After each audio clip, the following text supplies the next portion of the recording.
ప్రయాగ్రాజ్ మహాకుంభమేళాలో పవన్ కళ్యాణ్ పుణ్యస్నానం ఆచరించారు. సతీ సమేతంగా ప్రయాగ్రాజ్ వెళ్లిన పవన్ త్రివేణి సంగమంలో మునకలు వేశారు. భారతదేశ ఆత్మ ఒకటేనని మహాకుంభమేళా తెలియజేస్తోందని పవన్ వ్యాఖ్యానించారు. భక్తులంతా క్షేమంగా తిరిగి ఇళ్లకు వెళ్లాలని ఆయన ఆకాంక్షించారు. పవన్ కళ్యాణ్తో పాటు దర్శకుడు త్రివిక్రమ్ శ్రీనివాస్, టీటీడీ బోర్డు సభ్యుడు ఆనంద్ సాయి కూడా ఉన్నారు.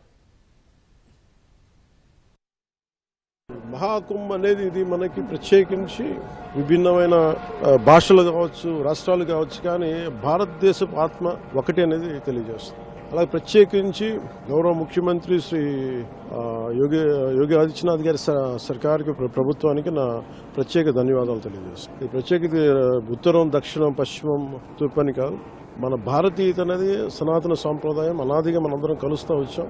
ఇది ఇంకొకసారి ఇలాంటి సందర్భాలు మరింత బలోపేతం చేస్తాయి. దాంట్లో భాగంగా అందరికీ క్షేమంగా మీరు మహాకుంభంలో పాల్గొని క్షేమంగా ఇంటికి వెళ్ళాలని మనస్ఫూర్తిగా